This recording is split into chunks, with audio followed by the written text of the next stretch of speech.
এ বেড়া এটার এই কুরবানি এলাকার সেরা গরু বুঝছস এরকম গরু আর কেউ কুরবানি দিবার পায় না। ঠিক বলছেন কাকা, এত বড় গরু এই ইউনিয়নে আর কেউ কুরবানি দিতে পারে নাই। হ্যাঁ হ্যাঁ বেড়া এত বড় গরু তোর নাকি কিনা, তাও তোরা গুস্ত নিয়ে এত পারাপারি করস। চলেন চলেন কাকা, আগে গরু ফেলাই দেই।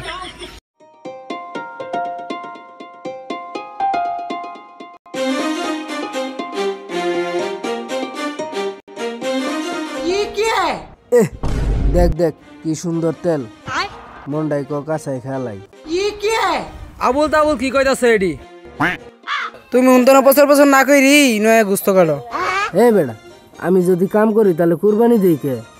আমি বেড়া কুরবানি দিমু, তোরা কাম করবি। এটা কুরবানি দিয়ে এ অহংকার আর বাঁচে না।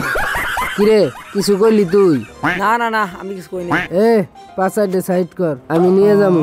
ভাই তুমি কোন অংশ নিয়ে যাইতে পারবা না, নিয়ে গেলে গরু কুরবানি হবো না। এ বেড়া তুই আমার আগে জন্ম নিছস না আমি তোর আগে জন্ম নিছি? তুই আমার চেয়ে বেশি জানস। এ পাঁচাইডে আর বুড়িটাও এখন বাড়ির দিয়া যা।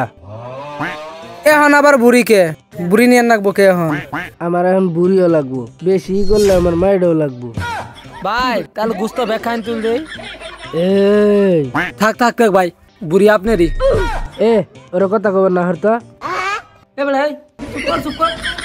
এ জিহান 3 ভাগ করে 1 ভাগ থলে দিয়া আর 2 ভাগ আমার নাকি নিয়া। মাপার সময় আমার ওদিকে একটু ওজন বাড়াই দিস।